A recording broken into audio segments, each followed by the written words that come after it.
नमस्कार जोहार, मैं राजू और आप देख रहे हैं 24 झारखंड न्यूज। चलिए जानते हैं झारखंड की सुबह से लेकर शाम तक की तमाम बड़ी खबरों को। सीएम हेमंत सोरेन ने पीएम मोदी को लिखा पत्र, सरना धर्म कोड पर जल्द फैसला लेने का किया आग्रह। झारखंड के सीएम हेमंत सोरेन ने प्रधानमंत्री नरेंद्र मोदी को पत्र लिखा है। पत्र में सीएम सोरेन ने प्रधानमंत्री से आदिवासियों के सरना धर्म कोड की मांग पर जल्द और सकारात्मक फैसला लेने का आग्रह किया है। यह जानकारी खुद मुख्यमंत्री ने अपने एक्स ट्विटर हैंडल पर दी है। सीएम हेमंत सोरेन ने पत्र की कॉपी भी ट्विटर पर साझा की है। अपने इस ट्विटर पर सीएम ने प्रधानमंत्री नरेंद्र मोदी को भी टैग किया है। पत्र ट्वीट करते हुए मुख्यमंत्री हेमंत सोरेन ने लिखा कि देश का आदिवासी समुदाय पिछले कई वर्षों से अपने धार्मिक अस्तित्व की रक्षा के लिए जनगणना कोड में प्रकृति पूजक आदिवासी सरना धर्मावलंबियों को शामिल करने की मांग को लेकर संघर्षरत है। मैंने पत्र लिखकर माननीय प्रधानमंत्री आदरणीय श्री नरेंद्र मोदी जी से देश के करोड़ों आदिवासियों के हित में आदिवासी सरना धर्म कोड की चिर प्रतीक्षित मांग पर यथाशीघ्र और सकारात्मक निर्णय लेने की कृपा करने का आग्रह किया है। सीएम ने आगे लिखा, मुझे आशा ही नहीं अपितु पूर्ण विश्वास है कि जिस प्रकार प्रधानमंत्री जी समाज के वंचित वर्गों के कल्याण के लिए तत्पर रहते हैं, उसी प्रकार इस देश के आदिवासी समुदाय के सामूहिक विकास के लिए पृथक आदिवासी सरना धर्म कोड का प्रावधान सुनिश्चित करने की कृपा करेंगे। जोहार।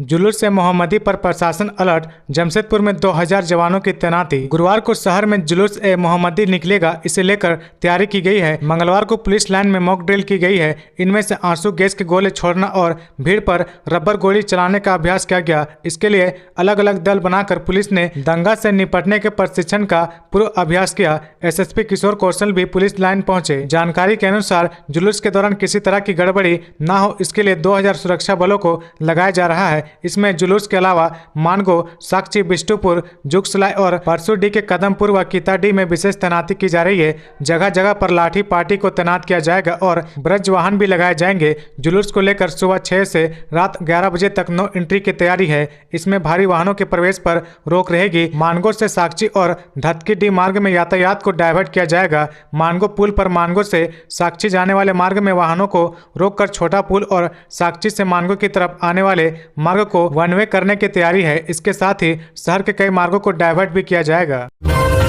जंगल में रहने वालों को मिलेगा अधिकार, हेमंत सरकार का बड़ा फैसला, मिलेगा वन पट्टा, अक्टूबर से अभियान चलाएगी सरकार। झारखंड में जंगल पर निर्भर रहने वाले के लिए सरकार बड़ा फैसला ले रही है। अक्टूबर से अबुआबीर दिसोम वन अधिकार अभियान चलेगा। इस योजना के माध्यम से सरकार कैंप लगाकर लोगों को वन पट्टा देगी। सरकार ने इसे लेकर तैयारी शुरू कर दी है। मुख्यमंत्री हेमंत सोरेन ने कहा कि राज्य सरकार वन पट्टा हासिल करने के योग्य हर व्यक्ति को उसका हक मिलेगा। सरकार इसके लिए पूरी तरह संकल्पित है, काम कर रही है। मुख्यमंत्री अनुसूचित जनजाति, अनुसूचित जाति, अल्पसंख्यक एवं पिछड़ा वर्ग कल्याण विभाग के अधिकारियों को तेजी से अभियान चलाने और वन अधिकार के प्रति लोगों को जागरूक करने और उनके अधिकार देने का निर्देश दिया है। आगे बढ़ने से पहले अगर अभी तक आपने इस चैनल को सब्सक्राइब नहीं किया तो प्लीज सब्सक्राइब कर ले, जिससे आपको झारखंड की हर छोटी से बड़ी खबर की अपडेट आप तक पहुँचता रहे।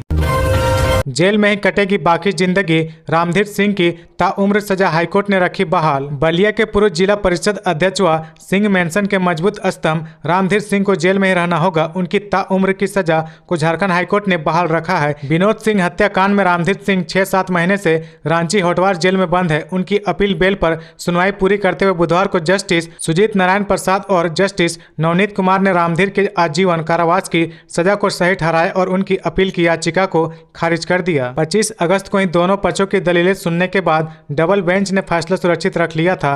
15 जुलाई 1998 को कतरास के हटिया शहीद भगत सिंह चौक के पास मजदूर नेता सकलदेव सिंह के भाई विनोद सिंह व उनके चालक मनु अंसारी पर अंधाधुंध फायरिंग कर दोनों को मौत के घाट उतार दिया गया था। 18 अप्रैल 2015 को रामधीर की गैर मौजूदगी में धनबाद के सत्र न्यायालय के विनोद सिंह और उनके चालक की हत्या में उन्हें उम्र कैद की सजा सुनाई थी। 22 महीने फरार रहने के बाद 20 फरवरी 2017 को रामधीर ने धनबाद कोर्ट में सरेंडर किया था। अब रामधीर हाईकोर्ट के फैसले को सुप्रीम कोर्ट में चुनौती देने की तैयारी में है। 9 करोड़ के ओबी घोटाले में विजिलेंस का छापा, पूछताछ के बाद कागजात जब्त। मुगमा क्षेत्र की निर्सा ओसीपी आउटसोर्सिंग कंपनी में मंगलवार की दोपहर ईसीएल मुख्यालय की 3 सदस्यीय विजिलेंस टीम ने छापेमारी की। कंपनी पर ओवरवार्डन ओबी हटाए बिना ही 9 करोड़ रुपए निकासी का आरोप है। शिकायत है कि कंपनी ने करीब 12 लाख क्यूबिक मीटर ओबी की गलत मापी दिखाकर रुपए उठा लिए हैं। मामले की जांच के लिए विजिलेंस टीम निर्सा ओसीपी पहुंची। टीम ने करीब 2 घंटे तक ओसीपी का निरीक्षण किया। कर्मियों से पूछताछ के बाद कुछ कागजात जब्त कर अपने साथ ले गई। सूत्रों ने बताया कि 2 दिन पहले CMPDIL की टीम ने मशीन से जांच की थी। जांच में गलत मापी का मामला पकड़ा गया था। हालांकि इसकी आधिकारिक पुष्टि नहीं की गई है। मामले में मुगमा क्षेत्र के कोई भी अधिकारी कुछ भी बताने से इनकार कर रहे। क्षेत्रीय महाप्रबंधक ने भी फोन रिसीव नहीं कर रहे हैं। कारोबारी पुनीत अग्रवाल के ठिकानों पर GST की रेड। कारोबारी पुनीत अग्रवाल और राजवीर कंस्ट्रक्शन प्राइवेट लिमिटेड के ठिकानों पर GST टीम ने छापेमारी की है। बिहार में GST में गड़बड़ी से संबंधित जांच बताई जा रही है। जानकारी के अनुसार पटना की टीम ने जांच की है। यह जांच रांची के हरिओम टावर स्थित पुनीत अग्रवाल के आवास एवं कार्यालय में की गई है। टीम ने हरिओम टावर के 6ठे तल्ले पर मौजूद राजवीर कंस्ट्रक्शन प्राइवेट लिमिटेड में कागजातों को खंगाला। बता दें कि राजवीर कंस्ट्रक्शन प्राइवेट लिमिटेड से 3 डायरेक्टर जुड़े हैं, जिनमें पुनीत अग्रवाल, वीर अग्रवाल और विमल अग्रवाल शामिल है। NI की रिमांड पर नक्सली Pramod Mishra. National investigation agency NI ने सेंट्रल कमेटी के नक्सली 71 वर्षीय प्रमोद मिश्रा को मंगलवार को केस में रिमांड पर लिया है। 3 अक्टूबर तक पूछताछ के बाद उन्हें न्यायिक हिरासत में भेज दिया जाएगा। प्रमोद मिश्रा औरंगाबाद जिला के कासमा का रहने वाला है। मालूम हो कि प्रमोद मिश्रा सहित अन्य नक्सलियों के खिलाफ रांची NI ने 25 अप्रैल 2022 को केस दर्ज किया था। इसमें नक्सलियों पर आरोप था कि नक्सली झारखंड, बिहार, छत्तीसगढ़ और दूसरे स्थानों में संगठन के लिए नए लोगों की बहाली करने का प्रयास कर रहे हैं। अब सभी पुलिस थाने होंगे CCTV कैमरे की निगरानी में। हाईकोर्ट ने गृह सचिव व DGP को दिया निर्देश। झारखंड हाईकोर्ट के जस्टिस संजय कुमार द्विवेदी की अदालत ने क्रिमिनल रिट याचिका पर सुनवाई के बाद राज्य सरकार को सभी पुलिस थानों व उसके परिसर को CCTV कैमरे के दायरे में लाने का आदेश दिया है। CCTV कैमरा उच्च गुणवत्ता वाला होना चाहिए जो 18 माह तक डाटा संग्रहित कर सके। अदालत ने राज्य के गृह सचिव व DGP को आदेश अनुपालन करने का निर्देश दिया है। अदालत ने कहा कि यह भी सुनिश्चित किया जाएगा कि पुलिस स्टेशन का कोई भी हिस्सा खुला न रहे और इसे सभी प्रवेश व निकास बिंदुओं, मुख्य द्वार, सभी लॉकअप पर स्थापित किया जाना चाहिए। सभी गलियारे, रिसेप्शन क्षेत्र की लॉबी, सभी बरामदे, आउट हाउस, इंस्पेक्टर का कमरा, सब इंस्पेक्टर का कमरा, लॉकअप रूम के बाहर का क्षेत्र, स्टेशन हॉल, पुलिस स्टेशन परिसर के सामने शौचालय, शौचालय के बाहर अंदर नहीं, ड्यूटी ऑफिसर का कमरा, पुलिस स्टेशन का पिछला हिस्सा समेत अन्य क्षेत्रों में CCTV कैमरा लगाए जाएंगे। चेक बाउंस से जुड़े केस में प्रार्थी धनबाद की अदालत में जमानत के लिए आया था, लेकिन वहां की बैंक मोड़ थाना की पुलिस ने उसे 2 दिनों तक अवैध तरीके से थाना में बैठा कर रखा। सारी घटना थाने में लगे CCTV में रिकॉर्ड है, लेकिन जब हाईकोर्ट ने DGP से 31 मई 2023 से लेकर 1 जून 2023 तक बैंक मोड़ थाने में लगे CCTV कैमरे का रिकॉर्ड मांगा तो उनकी ओर से व्यक्तिगत शपथ पत्र दायर किया गया। 5 साल में अलकतरा की सड़कों की मरम्मत पर 75 करोड़ रुपए खर्च।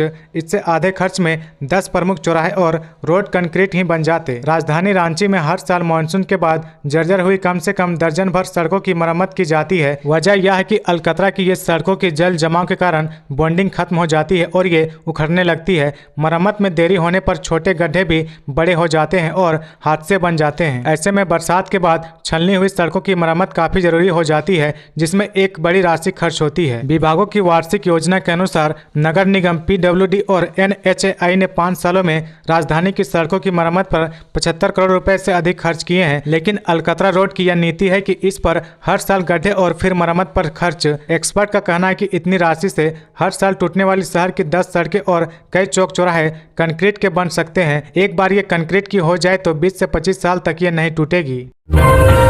नीति में बदलाव कर राशि बढ़ाने की थी तैयारी। योजना विभाग ने 280 करोड़ के फंड को 500 करोड़ रुपए करने का भेजा था प्रस्ताव। कैबिनेट ने लगाई रोक। जिलों में विकास योजनाओं की स्वीकृति और कार्यान्वयन की प्रक्रिया में बदलाव के प्रस्ताव पर कैबिनेट ने रोक लगा दी है। मंत्रिमंडल सचिवालय ने योजना विभाग को उसके द्वारा भेजे गए कैबिनेट नोट को लौटा दिया है। जिला योजना अनुबंध निधि से जुड़ी गाइडलाइन में संशोधन कर डिस्ट्रिक्ट मिनरल फंड ट्रस्ट से होने वाले काम का दायरा बढ़ाने की तैयारी थी। संशोधित गाइडलाइन में यह प्रस्ताव जोड़ा गया था कि जिन जिलों में DMFT से सालाना 30 करोड़ रुपए से अधिक राशि प्राप्त होगी वह अनुबंध निधि से सीमित राशि दी जाएगी। शेष राशि गैर DMFT जिला को जनसंख्या और पिछड़ेपन के आधार पर समान अनुपात से दिया जाएगा। मतलब यह हुआ कि जहां माइनिंग से प्रभावित लोग नहीं हैं, ऐसे जिलों में भी DMFT से काम कराए जा सकेंगे। संशोधित प्रस्ताव में अनुबंध निधि के फंड को 280 करोड़ से बढ़ाकर 500 करोड़ रुपए किया जाना था। इसके अलावा विवेका धन निधि से भी 10% राशि का प्रावधान किया गया था। योजना विभाग ने मुख्यमंत्री और वित्त मंत्री की स्वीकृति ले ली थी। जानकारी के मुताबिक DMFT और अनुबंध निधि की राशि खर्च करने की गाइडलाइन अलग अलग है। एक राज्य एक कोर्स पर शिक्षण शुल्क अलग अलग। रांची यूनिवर्सिटी में बीएड कोर्स की फीस 1,70,000 पर विनोबा भावे विश्वविद्यालय में सिर्फ 1,31,000 है। राज्यपाल सह कुलाधिपति सीपी राधाकृष्णन की पहल पर राज्य के सभी यूनिवर्सिटी में एक समान अवकाश कैलेंडर इसी सत्र से लागू कर दिया गया है। इसका उद्देश्य राज्य के सभी यूनिवर्सिटी की छुट्टियों में एकरूपता लाना था, पर राज्य में एक तरह के कोर्सों के लिए छात्रों से अलग अलग शुल्क लिए जा रहे हैं। रांची यूनिवर्सिटी में बीएड की पढ़ाई करने वाले छात्रों को विनोबा भावे विश्वविद्यालय की अपेक्षा 39,000 रुपये अधिक शुल्क देना पड़ेगा। विनोबा भावे विश्वविद्यालय छात्रों से 2 वर्षीय बीएड कोर्स के लिए 1,31,000 रुपये फीस लेता है, लेकिन रांची यूनिवर्सिटी में 2 वर्षीय बीएड कोर्स के लिए 1,70,000 रुपये शुल्क देना पड़ता है। रांची यूनिवर्सिटी और डॉक्टर श्यामा प्रसाद मुखर्जी यूनिवर्सिटी एक ही कैंपस में स्थित है, पर दोनों विश्वविद्यालय के शुल्क में भी काफी असमानताएं हैं। रांची यूनिवर्सिटी से डीएसपीएमयू में बीएड की फीस 20,000 रुपये कम है। डीएसपीएमयू में बीएड का शुल्क 1,50,000 रुपये है, फिर भी यह विनोबा भावे विश्वविद्यालय से ज्यादा है। पेशा कानून की नियमावली को अंतिम रूप देते ही सियासी सरगर्मी बढ़ी। झारखंड सरकार द्वारा लंबे समय बाद पेशा कानून की नियमावली को अंतिम रूप देने के फैसले के बाद राजनीतिक सरगर्मी बढ़ गई है। पूर्व में सामाजिक संगठन पेशा नियमावली में मौजूद विसंगतियों को दूर करने के लिए आंदोलन कर रहे थे। ऑल झारखंड स्टूडेंट यूनियन के पूर्व केंद्रीय अध्यक्ष ललित महतो ने कहा कि राज्य सरकार पेशा कानून को अपने अधीनस्थ लेकर कमजोर करना चाहती है। पंचायती राज अधिनियम अलग है और पेशा कानून अलग है। ग्राम सभा का निर्णय टीएससी के माध्यम से राज्यपाल के पास जाना चाहिए, न कि सरकार के किसी विभाग के पास। उन्होंने कहा कि 5वीं अनुसूचित क्षेत्र में त्रिस्तरीय पंचायत चुनाव का कोई मतलब नहीं है। अबुआ दिसुम अबुआ राज का सपना था, वही पेशा कानून ही पूर्णतः लागू होने पर होगा। पेशा कानून का दायरा राज्य सरकार घटा या बढ़ा नहीं सकती है और न ही कोई संशोधन कर सकती है। राज्य सरकार अपने हित में काम कर रही है। आज से वाहनों को हटाने के लिए होगा अनाउंसमेंट। जाम से निपटने के लिए ट्रैफिक पुलिस ने बनाया धावा दल। नो पार्किंग जोन में वाहन खड़ा किया तो कटेगा चालान। रांची शहर में लगातार बढ़ रही जाम की समस्या से निजात के लिए प्रभारी ट्रैफिक एसपी राजकुमार मेहता ने एक बार फिर नया प्लान तैयार किया है। अब सड़क के किनारे बेतरतीब ढंग से खड़े किए जाने वाले वाहनों के खिलाफ सख्ती बढ़ती जाएगी। इसके लिए प्रभारी ट्रैफिक एसपी राजकुमार मेहता ने एक टीम बनाई है। उन्होंने बताया कि टीम में एक पदाधिकारी समेत 5 पुलिसकर्मी रहेंगे। साउंड सिस्टम से लेस वाहन में सवार होकर शहर की 3 प्रमुख सड़कों पर उन्हें भ्रमण करते हुए अनाउंसमेंट करना है, ताकि कोई नो पार्किंग जोन में गाड़ी ना खड़ा करे। अनाउंसमेंट में यह भी बताया जाएगा कि जिनकी भी गाड़ी सड़क किनारे सफेद लाइन से अंदर खड़ी मिलेगी, चालान काटा जाएगा। ऐसे में कोई व्यक्ति सड़क किनारे बेतरतीब ढंग से वाहन नहीं लगाएंगे। एसएसपी चंदन सिन्हा का भी ट्रैफिक स्मूथ करने पर विशेष फोकस है। वे लगातार यातायात व्यवस्था की जानकारी ले रहे हैं और पुलिस पदाधिकारी को विशेष दिशा निर्देश दे रहे हैं। जाम की समस्या से निजात दिलाने के लिए एसएसपी ने सभी थानेदारों को अभियान चलाने का निर्देश दिया है। कहा कि किसी भी हाल में सड़क पर दुकान नहीं लगाने दें। तो ये थी आज की झारखंड की टॉप बड़ी खबरें। इसी तरह झारखंड की हर छोटी सी बड़ी खबर देखने के लिए आप हमारे चैनल 24 झारखंड न्यूज को सब्सक्राइब करके बेल आइकन प्रेस कर ले, जिससे आपको झारखंड की हर छोटी सी बड़ी खबर की अपडेट आप तक पहुंचता रहे। तो आज के लिए बस इतना ही। हमें दीजिए इजाजत, फिर मिलते हैं नेक्स्ट न्यूज में।